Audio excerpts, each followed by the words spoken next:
ప్రభునందు ప్రియమైన సంఘ బిడ్డలకు, దేవుని పిల్లలకు ఈ ఉదయకాల సమయంలో ప్రభువైన యేసుక్రీస్తు నామములో అందరికీ వందనాలు తెలియజేస్తున్నాను. గడిచిన వారం అంతా దేవుడు మనకు తోడుగా ఉండి ఆయన కాపుదల మనతో ఉంచి మరొకసారి పునరుత్థాన పండుగ దినాన ప్రభుని స్తుతించుకోవడానికి దేవుడు ఇచ్చిన మంచి సమయాన్ని బట్టి దేవునికి మహిమ, ఘనత, ప్రభావాలు కలుగును గాక. ఆమేన్.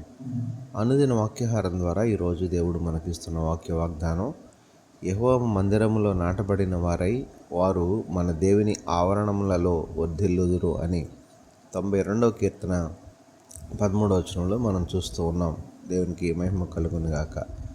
ప్రియమైన దేవుని పిల్లలరా, ఈ మాటను మనం గమనించినట్లయితే దేవుని మందిరంలో నాటబడి దేవుని యొక్క ఆవరణలలో వర్ధిల్లుతారు అనేటటువంటి మాటను వాక్యానుసారంగా మనం చూస్తూ ఉన్నాం. అంటే దేవుని సన్నిధికి ఉన్నటువంటి ప్రాధాన్యతను, దేవుని సన్నిధిలో ఉన్నటువంటి ఆశీర్వాదాన్ని ఇక్కడ భక్తుడు కనపరుస్తూ ఉన్నాడు. అంటే ఈనాడు దేవుని సన్నిధికి ఎవరైతే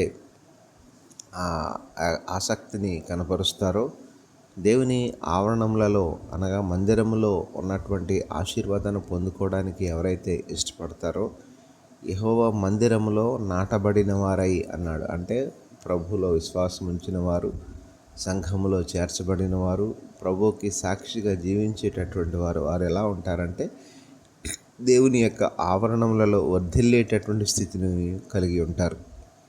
ఆ రీతిగా ఉదయకాల సమయంలో ప్రభు ఇస్తున్న మాటను బట్టి దేవుని యొక్క సన్నిధి ఎడల సంపూర్ణమైనటువంటి విశ్వాసం ఉంచి దేవుని యందు భయభక్తులు కలిగి ఆ సన్నిధిలో ఉన్నటువంటి ఆశీర్వాదాన్ని పొందుకోవడానికి, ఆ దేవుని యొక్క ఆవరణములలో వర్ధిల్లడానికి సిద్ధపడిన వారుగా ఉండాలని వాక్యానుసారంగా ఈరోజు మనం నేర్చుకుంటున్నాం. ఆ రీతిగా ప్రభు మందిరానికి ఉన్నటువంటి ప్రాధాన్యతను గమనించి ప్రభు సన్నిధికి వెళుతూ ప్రభు సన్నిధిలో ఉన్న ఆశీర్వాదాన్ని పొందుకుంటూ ఆ దేవుని మందిరం యొక్క ఆవరణం ద్వారా వర్ధిల్లేటటువంటి స్థితిని కృపను పొందుకోవడానికి ఈ ఉదయకాల సమయంలో దేవాది దేవుడు తన పిల్లలమైన మనందరికీ దయచేయును గాక. ఆమేన్. ప్రార్థనలో ఏకీభవించండి. పరిశుద్ధుడైన మా దేవ, ప్రేమగల మా తండ్రి, ఈ ఉదయకాల సమయంలో మరొకసారి మీ శ్రేష్టమైన ఉన్నతమైన నామానికి వందనాలు, స్తోత్రాలు చెల్లిస్తున్నాం. ప్రభువా, ఈరోజు మీరు మాకు ఇచ్చిన వాక్య వాగ్దానాన్ని బట్టి నీకే స్తుతులు, స్తోత్రాలు చెల్లిస్తున్నాం. ఈరోజంతా మీరే మాకు తోడుగా ఉండి సహాయం చేసి నడిపించండి. ఈరోజు పుట్టినరోజు, పెళ్లిరోజు జరుపుకుంటున్న బిడ్డలు ఎవరైతే ఉన్నారో వారందరినీ పేరు పేరున దీవించి ఆశీర్వదించమని యేసు నామమున అడిగి వేడుకొనుచున్నాం తండ్రి. ఆమేన్.